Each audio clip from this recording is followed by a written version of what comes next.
Assalamualaikum warahmatullahi wabarakatuh. Jumpa lagi bersama saya Atma Fuji Izati dalam Bincang Demokrasi. Nah, kali ini Bincang Demokrasi akan berbeda dengan Bincang Demokrasi sebelumnya. Karena saat ini saya sudah berada di kantor Tenaga Pendamping Profesional Provinsi Lampung untuk berbincang langsung dengan koordinator provinsi terkait problematika BLTDD yang ada di masyarakat. Nah, untuk lebih tahu seperti apa nih problematika dan kemudian nanti kita akan menjelaskan secara langsung penjelasan dari Korprov Program P3MD Lampung, Bapak Masuri. Untuk lebih jelasnya, ikuti saya terus.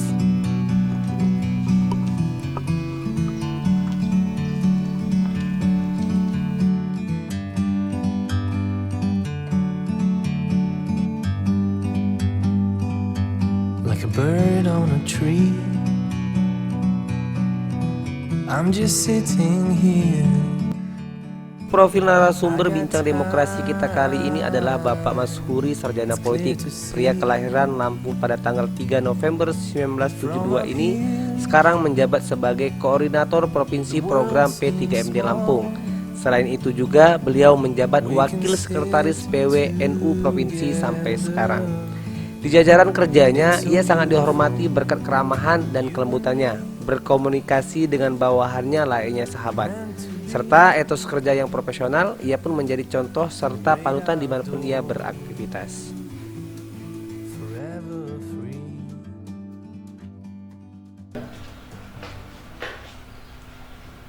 Assalamualaikum Bapak. Waalaikumsalam warahmatullahi wabarakatuh. Kita dari Unif TV, Pak. Oh ya, silakan duduk. Sekarang saya sudah berada di kantor Tenaga Pendamping Profesional Desa Provinsi Lampung. Saya Atma Fuji Izati, inilah Bincang Demokrasi. Dan saat ini saya sudah bersama dengan Koordinator Provinsi Program P3MD Lampung, yaitu Bapak Masuri. Selamat siang, Bapak. Selamat siang. Iya, terima kasih Bapak atas waktunya sudah berkenan meluangkan waktu hingga kemudian kita bisa sharing bersama di Bincang Demokrasi. Nah, tema kita hari ini adalah BLTDD untuk siapa? Jadi kita akan mengupas tuntas problematika yang terjadi di masyarakat, di desa, tentang apa sih sebenarnya yang menjadi masalah terkait BLTDD ini. Karena banyak sekali nih, Bang, izin ya Bang, manggilnya Abang aja nih. Siap, nggak apa-apa. Karena banyak sekali nih masyarakat yang terjadi gesekan-gesekan akibat dari penyaluran bantuan yang tidak merata. Nah, mungkin untuk prolog awal nih Bang, bisa dijelasin nggak tugas tupoksi dari Koordinator Provinsi P3MD Lampung? Terima kasih. Assalamualaikum warahmatullahi wabarakatuh. Waalaikumsalam. Selamat siang pemirsa televisi Unik TV ya, Iya. dimanapun berada.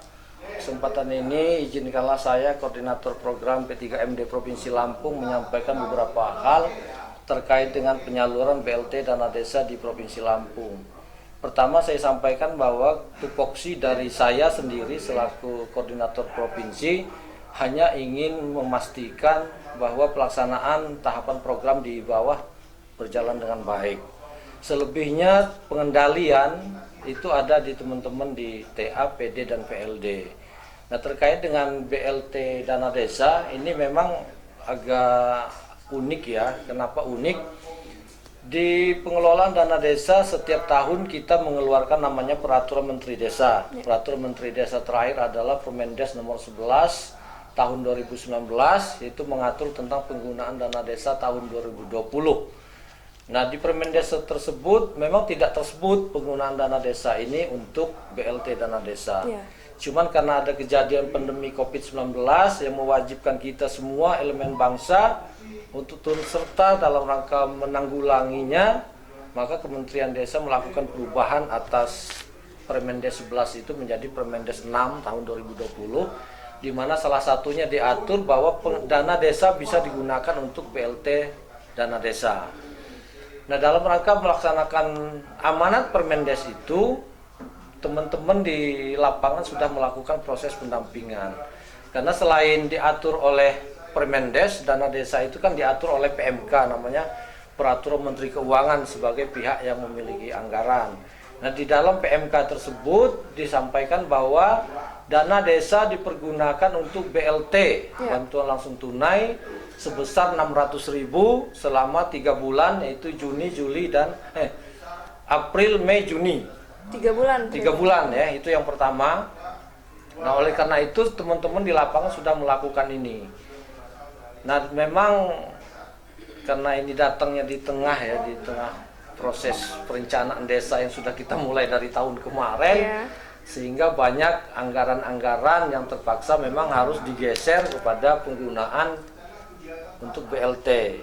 Nah, di dalam proses BLT sendiri, di amanat PMK maupun Permendes itu bahwa disampaikan BLT dana desa diperuntukkan untuk Ya. masyarakat miskin di desa di luar penerima. Nah, ini yang mungkin menjadi catatan ya, yang mungkin tidak banyak semua orang tahu. BLT dana desa diperuntukkan masyarakat miskin desa yang terdampak COVID-19 di luar Ya. penerima PKH, BPNT maupun kartu prakerja. Ini syarat utamanya. Sebetulnya ini 3 poin ini yang menjadi syarat yang dicantumkan di dalam PMK 40 maupun di Permendes nomor 6. Ya. Nah, berbekal aturan inilah kemudian teman-teman di lapangan melakukan proses pendataan. Nah, proses pendataan ini yang akhirnya kami menemukan kendala. Karena kan di aturan tadi itu non PKH, non BPNT, dan non prakerja. Ya. Artinya kami kan harus memastikan dulu penerima PKH, penerima BPNT ini dan prakerja ini siapa. Ya. Nah, dalam rangka menunggu ini yang menjadi kendala. Karena kan 3 hal ini kan bukan di kami ya. Leading sektor 3 tadi itu ada di Dinas Sosial. Nah, Dinas Sosial mohon maaf memang secara faktual harus diakui bahwa proses pendataan penerima 3 elemen tadi ini memang di lapangan agak berantakan. Kalaupun kita tidak bisa omongkan ya carut marut lah ya, berantakan. Ini harus kita akui semua lah, kita nggak boleh juga menutup diri terhadap hal itu. Nah, berangkat dari kecarut marutan itu sehingga kami atas perintah Menteri Desa melalui surat edaran nomor 11 tahun 2020 itu bahwa masyarakat desa diwajibkan membentuk namanya gugus tugas COVID-19. Ya. Nah, salah satu tugas gugus tugas itu adalah melakukan pendataan calon penerima BLT. Ya. Nah, karena kami ingin bahwa penerima BLT ini betul-betul tepat sasaran, diamanatkan kepada relawan COVID-19 ini untuk melakukan pendataan itu, di mana di situ disebutkan dilakukan oleh RT dan didampingi oleh 2 orang. Nah, silakan 2 orang siapa yang mendampingi ini ditunjuk oleh desa. Nah, harapan kami dengan pendataan yang dilakukan 3 orang ini akan lebih memberikan jaminan bahwa data yang kami himpun dari masing-masing RT, karena data kita berbasis RT, itu akan lebih tepat sasaran. Nah, setelah dilakukan pendataan, di kita itu ada namanya Musdesus, Musyawarah Desa Khusus. Ya. Nah, Musdesus inilah ada saringan kedua, karena saringan pertama kan dari pendataan ya. Pendataan kita dilakukan oleh 3 orang, harapannya dengan 3 orang ini, ya mereka tahu persis warganya. Mungkin di situ juga masih ada biasnya, kita sampaikan di Musdesus. Musyawarah Desa Khusus ini adalah saringan kedua. Ya. Nah, di dalam Musdesus itu nanti si panitia pendata itu menyampaikan. Oke Bang, untuk pertanyaan selanjutnya, mekanisme dan teknis dari penyaluran BLT di desa sendiri ini seperti apa Bang? Oke, terima kasih pertanyaannya. Sebetulnya mekanisme pencairan BLT dana desa ini cukup panjang ya, karena sesuai dengan amanat dari Permendes yang kita jadikan acuan, itu pertama itu dilakukan pendataan ya. Pendataan calon penerima sebagaimana persyaratan yang saya sampaikan di muka tadi, bahwa penerima BLT dana desa ini non penerima PKH, non penerima BPNT, dan non penerima kartu prakerja. Nah, dengan dasar itu kita menyisir masyarakat-masyarakat yang masuk di dalam kategori tersebut. Nah, pendataan ini dilakukan oleh 3 orang relawan desa. Yang kita harapkan 2-nya itu adalah RT. Satunya silakan nanti siapa yang dipercayakan untuk melakukan pendataan. Kenapa harus 3 orang? Dengan adanya 3 orang melakukan pendataan, paling tidak kan ada proses validasi verifikasi secara internal di mereka yang melakukan pendataan. Ketika si A mendata, oh ini satu bilang, oh ini nggak pas Pak, kita coret, atau sebaliknya. Nah, setelah dilakukan pendataan oleh tim, ini dibawa di dalam forum Musdes, ya. Musdesus namanya, musyawarah desa khusus yang dilaksanakan untuk membahas hasil pendataan teman-teman dari relawan. Nah, kalau pendataan itu adalah saringan pertama, maka Musdesus ini adalah saringan kedua. Nah, teman-teman relawan yang sudah melakukan pendataan menyampaikan hasil pendataan mereka di dalam forum Musdesus itu, dan itu ada proses tanya jawab, diskusi. Artinya kan umpama kami sudah melakukan pendataan di desa A, mendapatkan calon penerima BLT dana desa itu 150 orang dengan daftar nama ini dibacakan. Nah, pasti kan ada yang kenal, oh kalau si A itu nggak layak, apa alasannya? Kalau memang forum sepakat, kita coret. Setelah di Musdesus disampaikan, dibahas, kemudian ditetapkan melalui peraturan kepala desa. Nah, berita acara ini itu masih disaring lagi. Kita sampaikan ke kabupaten. Kenapa disampaikan di kabupaten? Tujuannya adalah untuk menghindari tadi. Masyarakat menganggap ini sudah clear. Tapi begitu kita sampaikan di kabupaten, ternyata kabupaten punya data lain. Ya monggo, dikoreksi lagi. Nah, setelah dikoreksi lagi, baru ditetapkan oleh bupati. Atau siapa yang diwenangkan, diwakilkan, dilimpahkan kewenangannya. Ditetapkan. Nah, barang ini yang sudah ditetapkan bupati inilah yang menjadi bahan kita untuk apakah itu ke bank, kita bukakan rekening. Karena kan memang kita harapkan kemarin kan pencairan dilakukan secara non tunai lewat rekening. Nah, ini data ini kita bawa ke bank, apakah itu BRI ataukah itu BNI. Nah, daftar nama ini kemudian dibikinkan buku rekening sama si bank. Itu loh. Setelah buku rekening jadi, di print, ya dikasih ATM, ya cair deh. Nah, pencairannya pun ini dilakukan secara transparan. Pihak bank selaku punya uang memberikan ATM dan buku rekening secara simbolis ke desa atau dikumpulkan di kecamatan. Itu mekanismenya ini ya tidak mesti begitu ya, tergantung kebijakan di kecamatan.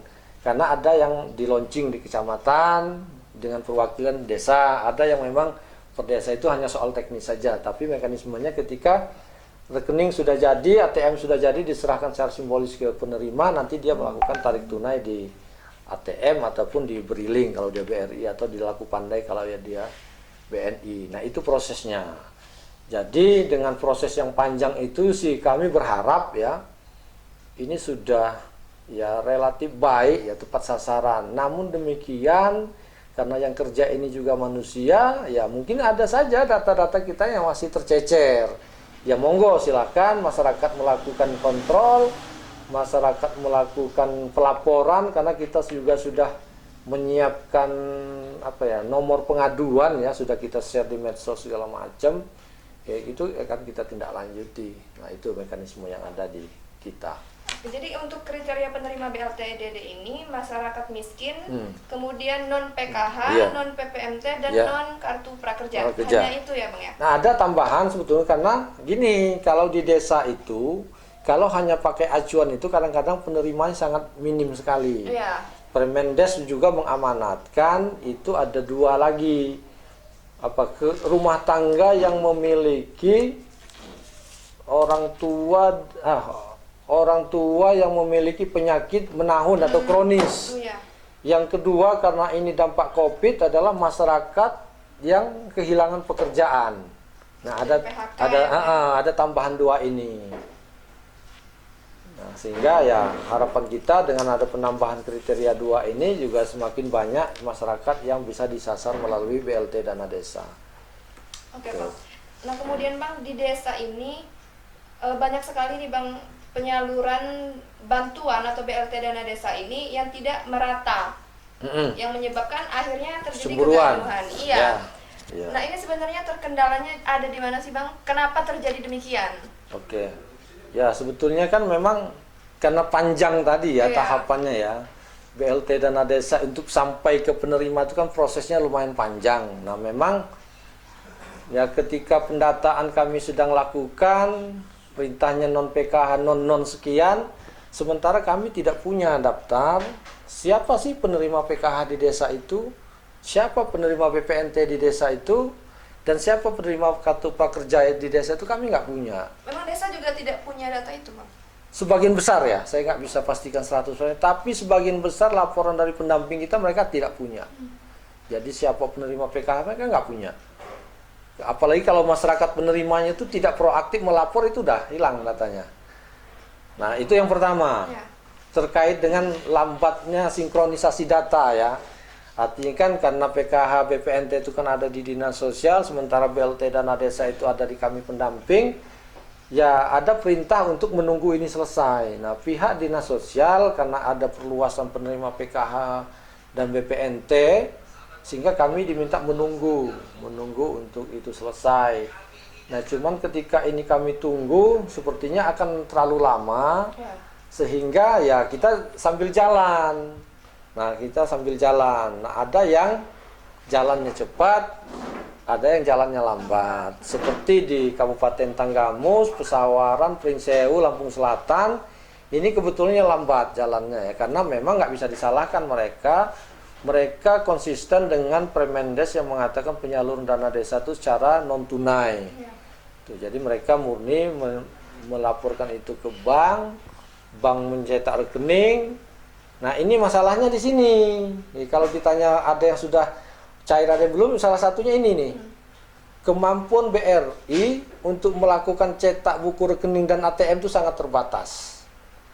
Informasi dari teman-teman di lapangan, satu unit bank BRI itu hanya mampu mencetak 200 buku per hari.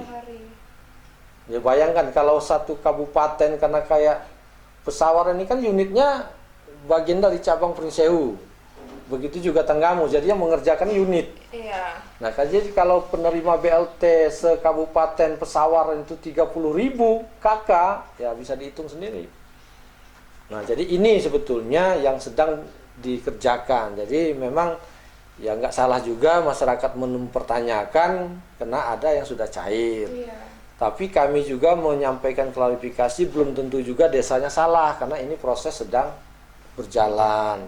Yang paling pokok bisa kami jaminkan bahwa ketika dia sudah masuk daftar penerima BLT dana desa, pasti akan nerima. Itu yang kami pastikan. Artinya walaupun nanti cairnya di bulan Juni akhir, dia tetap dihitung dari April.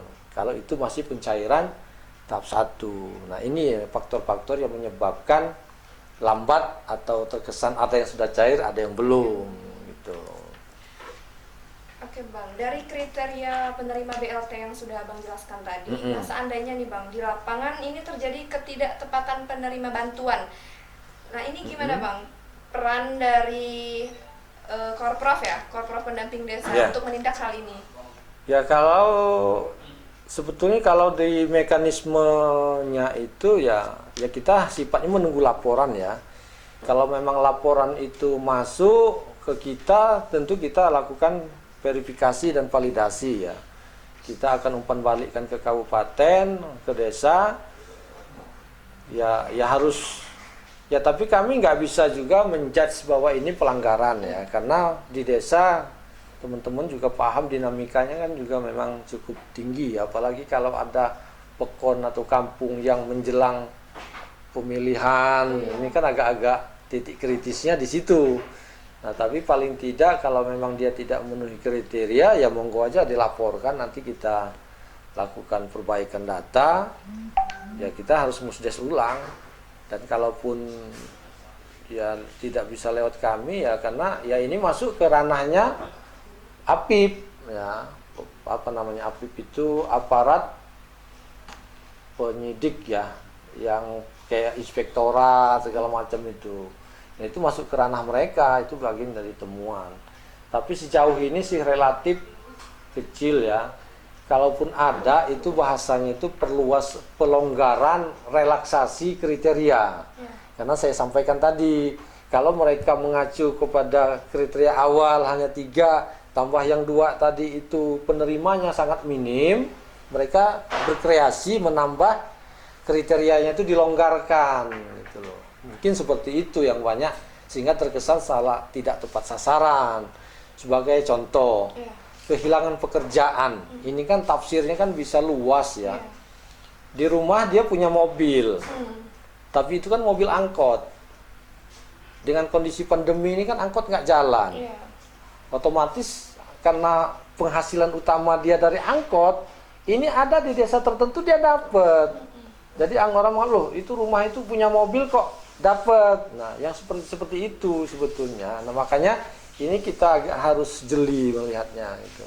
Kalau memang dia punya mobil tuh karena angkot dan angkot itu menjadi penghasilan utama, dia dapat sih sah-sah saja gitu loh. Ini ada informasi Bang bahwa ada penambahan durasi terkait bantuan BLT-DD ini seperti apa Bang? Oh iya, memang ini kan ya tadinya mungkin pemerintah berpikir cukup 3 bulan ya. Bantuan langsung tunai dana desa untuk ya sedikit membantu masyarakat yang terdampak dari sisi ekonomi. Tapi mungkin setelah dievaluasi sampai bulan Juni dampaknya masih sangat terasa. Oleh karena itu Kementerian Keuangan sudah melakukan perubahan namanya PMK 50. Di sana disampaikan bahwa BLT dana desa diperpanjang sampai September. Artinya kan ada 3 bulan tahap 1, ada 3 bulan tahap 2. Tapi catatannya jumlahnya tuh tidak 600 lagi. Berapa Bang? Nah ini yang jumlahnya hanya 300. 300. Nah, Setelah tahap pertama. Setelah tahap pertama. Jadi Juli, Agustus, September itu nilainya itu hanya 300. Jadi kalau nanti masyarakat mungkin nerima BLT itu di bulan Juli atau Agustus nerimanya cuma 300, ya coba dipastikan.